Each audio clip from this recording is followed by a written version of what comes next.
முதல்ல எடப்பாடி பழனிசாமி செய்ய வேண்டியது என்ன அப்படின்னா, தங்கள் கூட்டணி கட்சியில இருக்கக்கூடிய அதிமுகவினுடைய நிலைப்பாடு என்ன அப்படிங்கிறத பாஜகவுக்கும், டெல்லியில இருக்கக்கூடிய அவங்க எஜமானருக்கும் தெளிவா புரியிற மாரி சொன்னா போதும். சென்னை ஐஐடிக்கு வந்த ஒன்றிய அமைச்சர் தர்மேந்திர பிரதான் மும்மொழி கொள்கையை பத்தி ஆகா ஓஹோ அப்படின்னும், இங்க இருக்கக்கூடிய மாணவர்களுடைய வளர்ச்சியில தமிழ்நாடு அரசுக்கு அக்கறையே இல்ல அப்படின்னும், நாங்க என்ன இந்திய திணிக்கவா செஞ்சோம்? எல்லா மொழியும் கத்துக்கோங்கன்னு தானே சொன்னோம் அப்படின்னும் ரொம்பவே உருக்கமா பேசியிருந்தாரு. சரி அது மட்டும் தான் பேசியிருக்காரான்னு கேட்டா, நாங்க தமிழ்நாட்டுக்கு என்ன குறை வச்சிருக்கோம்? எல்லா நிதியையும் கரெக்ட்டா தானே குடுத்துக்கிட்டு இருக்கோம். எல்லா ஆண்டும் தவறாம நாங்க நிதி குடுக்குறோம். அப்படி இருக்கும்போது, நாட்டுல இருக்கக்கூடிய எல்லா மாநிலங்களும் இந்த மும்மொழி கொள்கைக்கு ஒத்துழைக்கிறாங்க. தமிழ்நாடு மட்டும் தான் ஒத்துழைக்க மாட்றாங்க.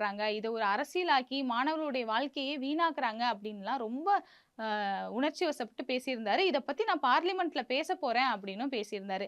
இத்தன நாளா நாங்களே பேசுங்க பேசுங்கன்னு சொன்னப்பலாம் பேசாம இருந்துட்டு, இப்ப தேர்தல் வந்த உடனே நாங்களே பார்லிமென்ட்ல பேசப் போறோம் அப்டின்னு சொல்லியிருக்காரு. சரி முதல்ல இவர் சொல்ற விஷயங்கள என்னன்னு பார்க்கலாம்.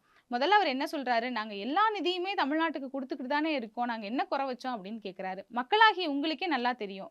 மும்மொழி கொள்கைய ஒத்துக்கல அப்படின்னு தமிழ்நாட்டுக்கு குடுக்க வேண்டிய 2024, 25க்கான நிதியில 2200 கோடி நிதிய இவங்க நிறுத்தி வச்சிருக்காங்க அப்படிங்கிறது நல்லா தெரியும். அடுத்ததா பார்த்தோம் அப்படின்னா, இந்த பிஎம் ஸ்ரீ திட்டத்துக்கு ஒத்துக்கல அப்படின்னு 2024, 25ல குடுக்க வேண்டிய நிதிய மொத்தமா குடுக்காம வச்சிருக்காங்க அப்படிங்கிறது நமக்கு நல்லா தெரியும். பேரிடர் நிதியில ஆரம்பிச்சு, அது மட்டும் இல்லாம வரி பகிர்ந்து குடுக்குறதுல, மெட்ரோ திட்டத்துல இப்படின்னு தொடர்ந்து நமக்கு தமிழ்நாட்டுக்கு இந்த பாஜக அரசாங்கம் வஞ்சகம் தான் பண்ணிக்கிட்டு இருக்கு அப்படிங்கிறது அவங்களுக்கும் நல்லா தெரியும், நமக்கும் நல்லா தெரியும். சரி அடுத்ததா இவர் என்ன சொல்றாரு அப்படின்னா, நாங்க ஹிந்திய திணிக்கவே இல்லையே! எல்லா மொழியும் கத்துக்குங்கன்னு தானே சொல்றோம். இத நீங்க ஏன் ஹிந்தி திணிப்புன்னு பார்க்குறீங்க? மும்மொழி கொள்கைன்னு மட்டும் பாருங்கன்னு சொல்றாரு. சரி அவர் சொல்றபடியே வச்சுக்கிட்டோம் அப்படின்னா, தர்மேந்திர பிரதானுக்கு ஒரு கேள்வி.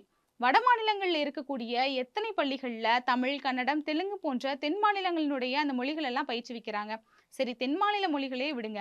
வடமாநில மொழிகளான மராத்தி, குஜராத்தி, பஞ்சாபி, போஜ்புரி போன்ற மொழிகள்ல எத்தன மொழிகள்ல பள்ளிகள்ல கத்துக் குடுக்குறாங்க? கேந்திர வித்யாலயா பள்ளிகள்ல தமிழ் மொழி முதல்ல கத்துக் குடுக்கப்படுதா?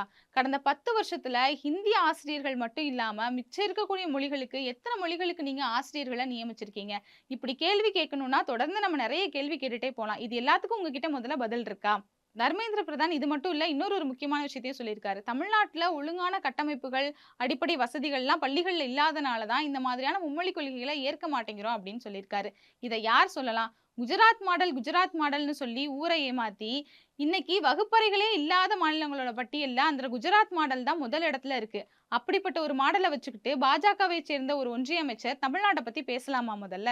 சரி இது எல்லாத்தையுமே விட்டுருவோம். நீங்க சொல்ற மாதிரி இந்த மும்மொழி கொள்கை அப்படிங்கிறது மாணவர்களுக்கு ஒரு பயனுள்ள ஒரு மொழிக் கொள்கையா தான் இருக்கு அப்படின்னா, உங்களால அதாவது இந்த தேர்தல் நேரத்துல மக்கள் கிட்ட இந்த மும்மொழி கொள்கையை நாங்க அமல்படுத்துவோம்னு சொல்லி ஓட்டு கேட்க முடியுமா?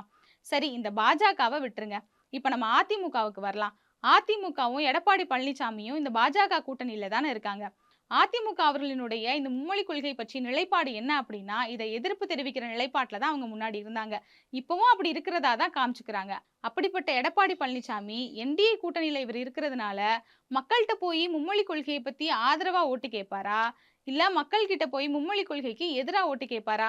முதல்ல எடப்பாடி பழனிசாமி செய்ய வேண்டியது என்ன அப்படின்னா, தங்கள் கூட்டணி கட்சியில இருக்கக்கூடிய அதிமுகவினுடைய நிலைப்பாடு என்ன அப்படிங்கிறத பாஜகவுக்கும், டெல்லியில இருக்கக்கூடிய அவங்க எஜமானருக்கும் தெளிவா புரியிற மாரி சொன்னா போதும்.